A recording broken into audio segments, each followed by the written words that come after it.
Well, there's no doubt that Kane University is always going to be the top team until somebody comes out and beats them. They've been to the College World Series, I think, 3 out of the last 4 years. They always put a real good product on the field. They're very well coached. Ramapo won 30 games last year and got an at-large bid to the regions. So they're certainly a real good team coming back. As of, at the time of this recording, they're 4-0 right now. They've done real well in their non-conference games. Montclair is always a team to be reckoned with. And William Patterson is a young, up-and-coming team with a real good coaching staff, and they're doing a real good job up there.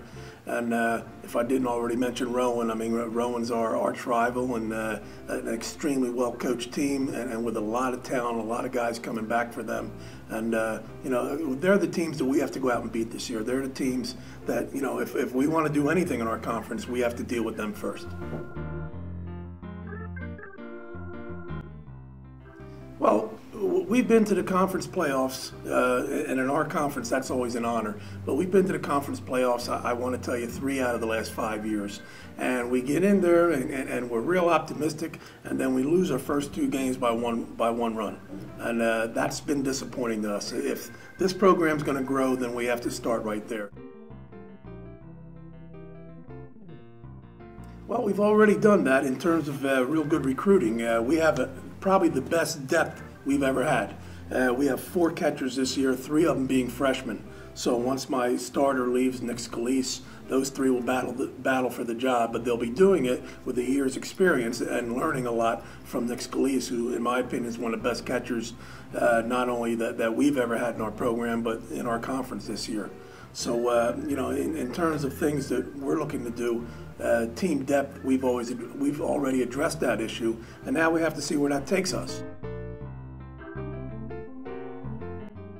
Well, you try to go at age first. We have an excellent transfer in Justin Gordon, who was 4th in the nation last year in hitting for Ocean County College. And Justin's filled a real nice hole for us at second base, and that hole coincidentally happened to be left by his brother Jason. And we see Justin coming in and doing the same type of things, but Justin's a little bit bigger, a little bit stronger, and you know, he can do some things that a lot of hitters can't do in our conference. Justin's a very, very good hitter. Freshman players, we've been blessed with a ton of freshman talent. And it's my job now as a coach to try to keep those guys happy, because I sure as heck don't want to lose them. But Brett Solomon at third base and his partner from Clearview High School, George Eisenhart, are 2 of those freshmen that we're going to depend on heavily. George not only plays outfield for us and has an excellent bat, but he's also going to be a relief pitcher for us this year as a freshman. And I normally don't like guys to play 2 positions, but George has that kind of talent, and he's the kind of guy that, you know, can put you over the top. So we want to use George to his maximum abilities. Brett is a very, very solid third baseman.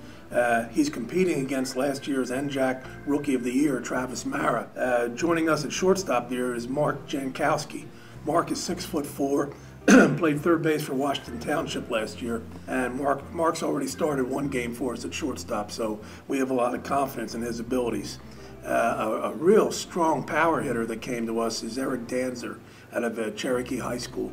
Eric, we're kind of grooming to take Mike Wasco's place. Mike has played first base for us for 4 years, and he's graduating this year, and he's certainly made a mark on the Stockton program. Well, Eric is 6'5", and he's just flat out a bull at the plate. He's going to be a great cleanup hitter. In the outfield, we have Justin Hernandez, who provides a lot of speed and a lot of depth at the outfield position. He's the kind of guy that's going to get on base and he's going to score for you immediately. The biggest thing for us in terms of new guys is the catching position, which I talked about earlier. Christian Knox, Anthony Teresco, and Andy Oliver are all coming into us as freshmen. Those 3 guys could catch for any program in our conference, and that I'm positive of, and I've shared that with them a number of times. The competition for that position next year is going to be great, and I can't wait to see how it all washes out, because all 3 of these guys can play. On the mound, we got a new pitcher from West Deptford. His name is Jason Fox. We're grooming Foxy down the road to possibly be a closer for us. Well, certainly to make a better statement in the NJAC. I mean, I don't tell my kids anything that I don't truly believe myself. You know, it's great to say, oh, we got to do this, we got to do that. Well, we do. We do have to. This is my 10th year here at Stockton, and it'd be nice to sit back in our laurels and say, hey, we won the ECAC title, 5 times since I've been here, and we've been to the NJAC playoffs twice, which never happened before our group of coaches came in, and all those things we're real proud of, and I know our players are proud of that. But it gets old. You have to take the next step. You have to get better. You have to, if you're not going to be competitive in the NJAC, you're going to get eaten up. And we can't sit back and wait for things to happen. We have to make them happen. We're very, very confident in our seniors and juniors on this team because they've been with us for so long. Our pitching staff is full of veteran players, and we're very happy about that. And that's led by Drew Holt, who made the All-State team for us last year. Drew was 6-1 as a pitcher for us. The return of Brian Frank is huge for us. Brian's a 6'5" lefty pitcher who had surgery last year, and he followed all the rules of his doctors and of the trainers here at Stockton, and he followed a very intense, rigorous rehab program, and Brian is almost 100% now, and we're really excited about that. Having Brian coming back as a senior and Drew coming back as a junior really gives us stability, for our weekend pitching staff. Joining him is last year's all-freshman team, Adam Warburton. Adam is also a left-handed pitcher out of Washington Township High School. Adam was 5-1 for us last year, had a great freshman year, and that's why he made the all-freshman team. Adam's probably going to pitch for us during the week against conference foes, along with Mark Crescenzi, who returns to us for his senior year after not playing last year as a junior. Nothing upsets Mark Crescenzi because he's been there before and he knows how to win. And closing out the veteran guys is Gage Mick. Gage, what we're talking about is being a sometime non-conference starter when we have 5 and 6 games in a week, but the majority of time we like to get him into a closer role because Gage can come right off the bench and throw strike one. So we're excited about those 5 guys coming back, but our bullpen is also experienced. We have Zach Brebner who's coming back for his senior year. Zach transferred to us from St. Peter's College and is a really, really good relief pitcher who always comes in there and shuts the other team down. Joining him is Billy Barron. Billy had a great sophomore year for us last year, and we expect that to continue this year at pitch and middle relief for us. Brandon Trainer is now going into the bullpen this year for his sophomore year after filling a very big need for us last year as a freshman.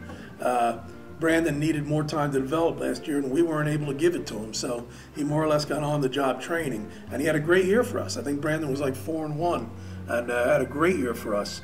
With that experience now, putting him into the bullpen with Barron and Brebner, that's just going to make us that much stronger. Our starters won't have to go as many innings. And joining us new this year as a freshman pitcher is Zach Gildenberg. Zach joined us late this spring, and we're going to continue working with him, and we're hoping by the time conference games comes along that Zach can make a contribution as well. Around the infield, our defense is led by Nick Scalise, who's a 4-year catcher for us, and Nick leads the pitchers, leads our team, and is certainly one of the better players in our team, and somebody who we rely upon. If Nick's not going good, we're not going good. At first base, we got Mike Wasco, who's, again, a 4-year letterman for us. Mike bats in the middle of the order. He's always been counted on to knock in runs, be the RBI guy. Our DHs this year are both going to be seniors, guys that have worked real hard since their freshman year. But for us this year, they're going to serve a role as the DH. We're going to let them battle it out. If anybody's batting over 300 when the conference starts, they'll continue DHing. If they're not, they won't, and we'll give a freshman a shot. But both of these guys have been issued a challenge, and they're responding great. Mark Astor and Chris Wedding have done an amazing job in that position, and we hope it continues.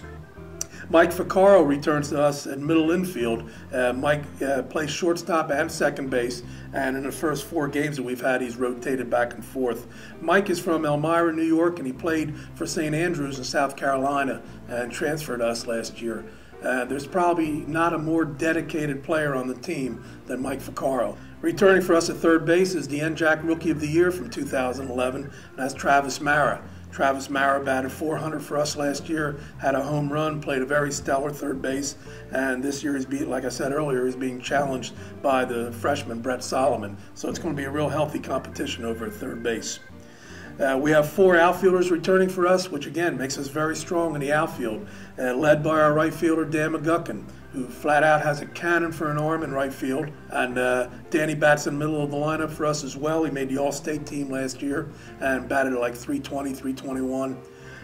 Barry Larrow returns to us in left field, and just like Travis Marrow was a Rookie of the Year in 2011, Barry was a Rookie of the Year in the NJAC in 2010.